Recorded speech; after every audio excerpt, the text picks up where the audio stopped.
Goat Island, and I don't know if you guys can even see that, but there's a goat right there. Cambry, baby, hey, look up there. Look at the goat. Up there. Look at that. See it? He's right there, baby. Now say like, comment, subscribe. You heard the boss. Well, folks, I don't know what we got on here. Berkley Gulp Minnow, the 1-inch one. Oh, look at that. Little largy, he couldn't resist it on the way down. Look at that. I knew it wasn't 30 foot down and it just quit sinking. And I lifted up on it and he was there. Let's see if he'll let me get a hold of him. Come here, bud. Well, let's see what you are. Let's pick him up. Let's get some fish identification. That is a spotted bass. He's got a little tooth patch, or black bass, or whatever you want to call him. He got a little spot on him. He's got a little tooth patch on his tongue. He was fun. That was on 4-pound test, ultralight setup. Let's put another Berkley Gulp Minnow back down there and see if we can get another one. I got chocolate, Daddy. Got one chocolate, Daddy. You dropped them. This is what I deal with. Every bait store, every fishing store that I go to, she'll get something that she likes and she'll run around, or she'll stuff the cart full of fishing stuff, which isn't necessarily a bad thing. This time it just happened to be a value pack of sinkers. 64, they're in horrible shape though. I think they just put the rough ones in here and call it a day. I mean, these are all poor quality sinkers. Walmart wax worms. What happens to wax worms if nobody buys them? Come on, you, Daddy. They turn into cocoons and then they turn into moths. You fishy boy. Buy them from the pet store. They're always actually wax worms. You fishy. Come over here. Camby, look at this one.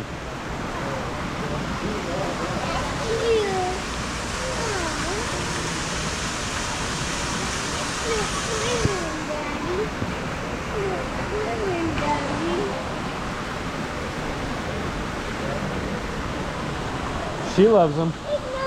She sees that one right there. Which one's your favorite one, Cambry? She likes that big bass right there.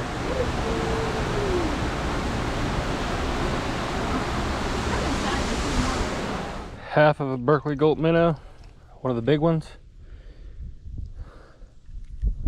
We got our first piece of bait in about 16 foot of water. What, baby? Now, she's back out here with me again today. She's playing with the mealworms.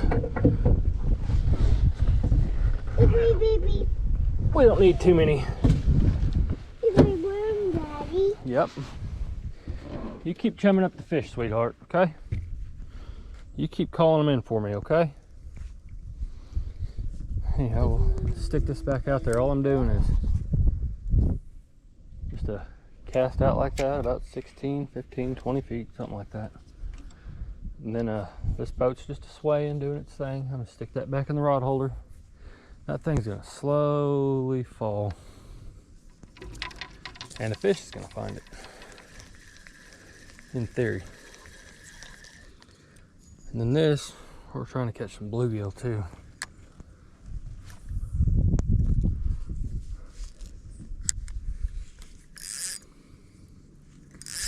Let out some line, let that bobber just float up to that bank. Eventually it'll find one. Alright, we'll get back with you guys. A little bit different presentation. I know they're back here in these backwater creeks. They're feeding up on shad that are piling up back here, and so I changed my bait to just a white profile bait. And we got this guy right here. What's he gonna be? He's gonna be a sand bass. I'm gonna tell you right now on 4-pound test, there ain't nothing wrong with that. Oh, come back, boy. Come on now.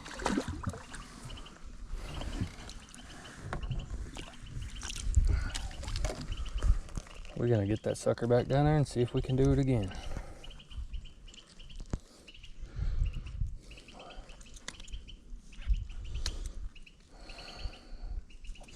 Check my line, it was in his mouth. It was good, no phrase. Cambry, look at the fish, baby. Hey, look at this fish. Pretty, huh? All right, we'll get out there and see. We're just fishing on these water pipes right here. We're gonna push that bait back up on there. That's a Bobby Garland something or another.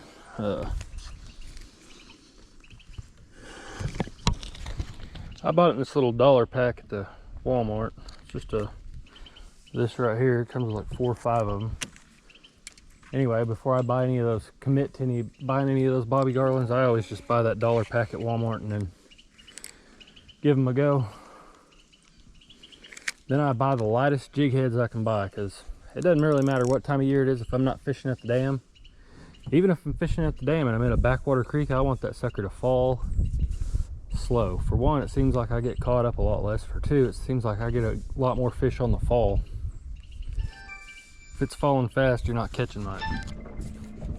All right, folks, we finally got one on here. We waited him out. If we can keep him out of the motor and the anchor. Oh yeah, yep. Here we go. Let's see what we got on here. Bring him up slow. We're just anchored up in 40 foot of water, and we're suspending baits at the mouth of this creek, because as the evening comes on, they're gonna start moving up in here to feed on these shad. Oh, stay out of that line. If he'll stay out of that line, I'll probably get another one on that other line, but it looks like he already got in that sucker. It's all right. Just a feisty little blue cat.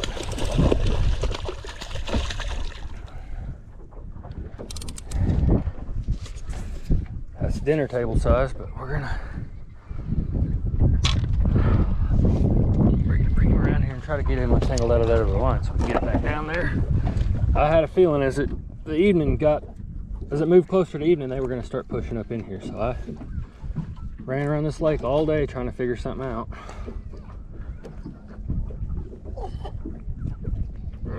Keep burping, buddy.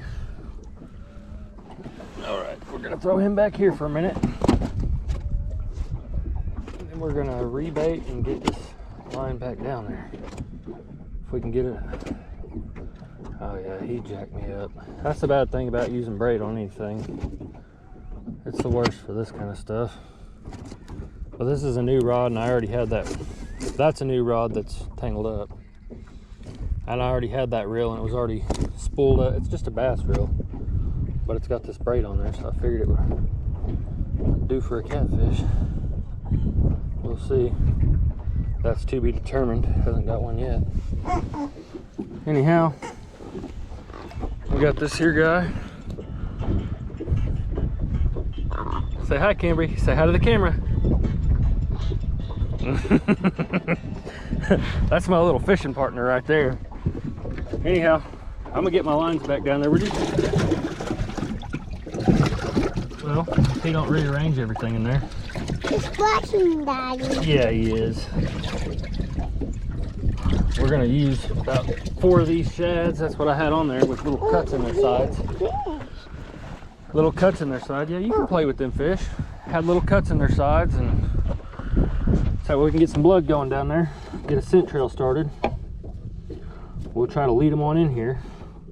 Hopefully we can get one bigger, but if we don't, we'll take some eaters too. You know, this lake's got good eating fish in it, so.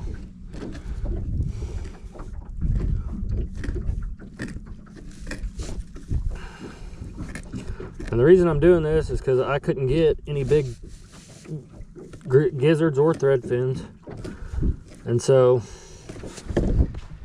make do with what I got. That's what I got. And that little eater sized catfish came on a 10-aught Gamakatsu octopus hook. Not an octopus circle, just an octopus. Hang on, baby. I'll open it back up for you.